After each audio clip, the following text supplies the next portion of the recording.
हाय दोस्तों। एसएससी के द्वारा पूछे गए कुछ ऐसे क्वेश्चंस हैं जो हम आज कर रहे हैं और आगे की सीरीज़ भी कंटिन्यू रहेगी, जिसमें से हमारा पहला क्वेश्चन है what does NATO stands for. ये आपके सामने चार ऑप्शंस हैं। नाटो की बात आती है तो नॉर्थ अटलांटिक ट्रीटी ऑर्गेनाइजेशन इसे कहा जाता है। कुछ नीचे महत्वपूर्ण इसके बिंदु हैं जिसको नज़र डालना भी बहुत ज़्यादा ज़रूरी है, क्योंकि कई बार इनके अकॉर्डिंग भी पूछा गया है हमारे हमसे क्वेश्चंस में। तो क्या कहा गया है, नाटो एक अंतर्राष्ट्रीय सैन्य संगठन है जिसमें यूरोप और उत्तरी अमेरिका के 31 देश शामिल हैं और यह 4 अप्रैल 1949 को हस्ताक्षरित उत्तरी अटलांटिक संधि द्वारा स्थापित किया गया था। तो हमको ये समझ में आ गया कि हस्ताक्षरित कब हुआ था, कितने देश शामिल हैं। ये दो ऐसे महत्वपूर्ण क्वेश्चन हैं जो कि पूछे जा सकते हैं। अगला सवाल है what's RAF and abbreviation of. चार ऑप्शन है। RAF का क्या मतलब होता है, क्या फुल फॉर्म है, ये आप सभी लोग बहुत अच्छे से जानते हैं। उसका है रैपिड एक्शन फोर्स। ये मेजरली इसका काम होता है कि आंतरिक सुरक्षा संचालन करने के लिए इसको डिज़ाइन किया गया है कि जो भी अगर राइट्स होते हैं, कुछ भी होता है, तो उसके अकॉर्डिंग ये हमारे पास एक्सटर्नल पुलिस होती है जिसका यूज़ करके हम किसी भी राइट्स को, जो हमारा प्रशासन है, उसको कंट्रोल करता है। अगला क्वेश्चन रहेगा हमारा what does NREGP stand for. चार ऑप्शन हैं आपके सामने। सही ऑप्शन है national rural employment guarantee programme. Short में कहा जाए कि जिसे पहले आप नरेगा कहते थे 2005 से पहले, वो अभी मनरेगा के नाम से जाना जाता है। इससे दो चीज़ें क्लियर होती हैं, एक तो नरेगा की फुल फॉर्म आती है और एक मनरेगा यानी कि MGNREGA। ये दोनों चीज़ें आप ध्यान रखिएगा। और जो गारंटी अधिनियम है वो 2005 है। बहुत ज़्यादा इंपॉर्टेंट क्वेश्चन है। आइए अगले क्वेश्चन की तरफ बढ़ते हैं।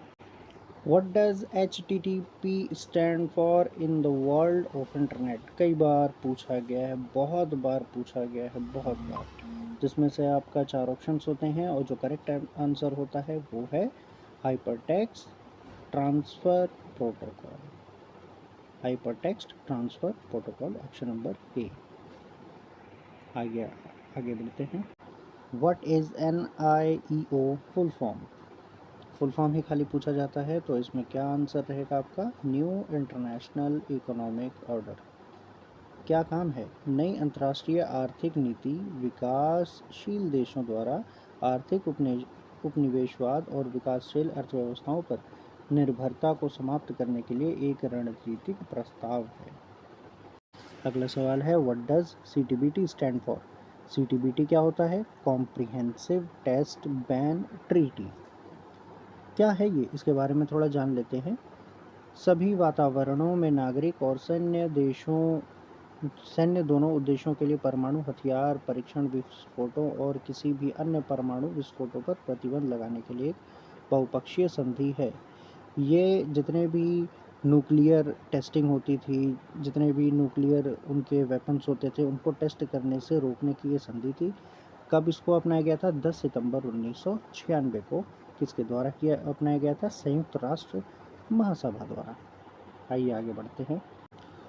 What is ATM's full form. ATM की फुल फॉर्म क्या है, ऑटोमेटेड टेलर मशीन। इसका क्या काम होता है, ATM एक कंप्यूटर सिस्टम है जिसकी मदद से आप अपना बैलेंस चेक कर सकते हैं, पैसा जमा या निकाल सकते हैं और अन्य वित्तीय सेवाओं तक पहुंच सकते हैं। यानी कि फाइनेंशियली जो भी आपको आपका कैश निकालना है, आपको डिपॉजिट करना है, you can go through with your ATM। TRAI full form is. Try की फुल फॉर्म क्या है, telecom regulatory authority of India. इसका क्या काम होता है, दूर संचार उद्योग से संबंधित सभी मामलों पर सरकार को सलाह देना, यही ट्राई का काम है। Advertising the government on all matters pertaining to the telecommunications industry। TRAI. Next question है what does DTP stand for. बहुत अच्छे से आप लोग अवेयर होंगे, DTP कहते हैं डेस्कटॉप पब्लिशिंग को। एक इंकजेट या लेज़र प्रिंट के साथ प्रिंट करने के लिए किताबें और ब्रोशर बनाने के लिए पर्सनल कंप्यूटर का उपयोग करना DTP पब्लिशिंग कहलाता है। किसी भी चीज़ को बना करके उसको पब्लिश करना, that is called the DTP। What is the full form of SAARC। SAARC। Correct answer है South Asian Association for Regional cooperation.